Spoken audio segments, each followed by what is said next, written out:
ஓம் ஸ்ரீராம், ஜெய் ஸ்ரீராம். குருவே துணை.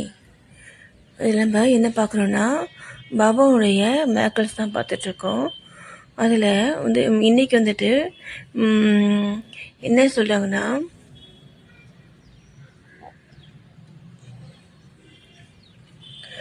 சாய்பாபா வந்துட்டு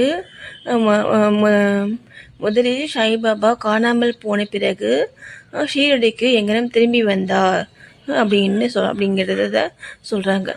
இப்போது இந்த வார்த்தையை கவனிங்க.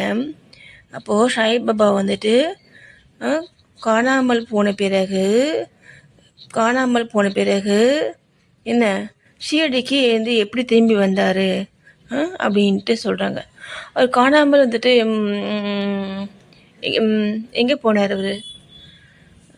என்ன ஸ்டோரினா, அவர் வந்து குழந்தையா வந்துட்டு இருக்கும் பொழுது அவர் வந்துட்டு ஒரு ஒரு ஒரு 4-5 வயசில் வந்து பார்த்திங்கன்னா அந்த அம்மா வந்துட்டு ஒரு துறவி, அந்த பாபாவுடைய குரு இருக்காருங்களா, அவர் அந்த துறவி கூட வந்துட்டு வந்து அமுச்சு விட்ருவாங்க. ஏன் வந்து அவங்க வந்து அமுச்சு விட்றாங்க அப்படின்னா, வந்து அதை நான் வந்து வேறு விதத்தில் சொல்கிறேன். இது வந்து பார்த்திங்கன்னா பாபாவுடைய மூவியில் வந்து இருக்குது. ஓகேங்களா? அவங்க வந்துட்டு அந்த துறவி கூட வந்துட்டு அமுச்சு விட்ருவாங்க.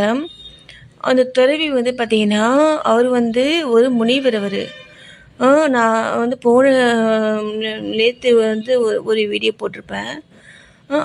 அதில் சொல்லிக்க பார்த்தீங்களா, அந்த குருஸ்தானம்ங்கிறது அதுதான். அங்கே தான் அந்த துறவி வந்துட்டு ரொம்ப வருஷமாக வந்துட்டு தியானம் பண்ணார். எதுக்காக பண்ணார் தியானம் அப்படின்னு கேட்டிங்கன்னா, முக்தி அடைகிறதுக்காக. என்னங்க, முக்தி அடைகிறது மட்டும்தான் நம்ம பிறவி எடுத்து வந்து மனித பிறவி வந்துட்டு கொண்டு வந்ததுக்கான நோக்கமே வந்து பார்த்திங்கன்னா அந்த முக்தி அடையணும். அதுதான் எல்லாருமே வந்துட்டு அதை தான் வந்துட்டு செய்திருக்காங்க. இப்போது யார் அந்த பழங்காலத்தில் இருந்த மக்கள்லாம் வந்து பார்த்திங்கன்னா அதெல்லாம் வந்து தெரிஞ்சிருக்காங்க. எப்படி அவங்களுக்கு தெரிஞ்சுது அப்படின்னா, அப்போது அந்த நாட்டில் இருந்த இருந்த விஷயங்கள். ஏன்னா நான் வந்துட்டு காலேஜ் போய் படிக்கும் பொழுது பார்த்திங்கன்னா அந்த நாயம் ஸ்டோரிஸ்லாம் நான் போய் பார்த்துருக்கேன். வந்து ஒரு அம்மா வந்துட்டு இதெல்லாம் வந்து பண்ணிகிட்டு இருந்தாங்க. அவங்க இப்போ வந்துட்டு இருக்காங்களாங்க கூட தெரியல.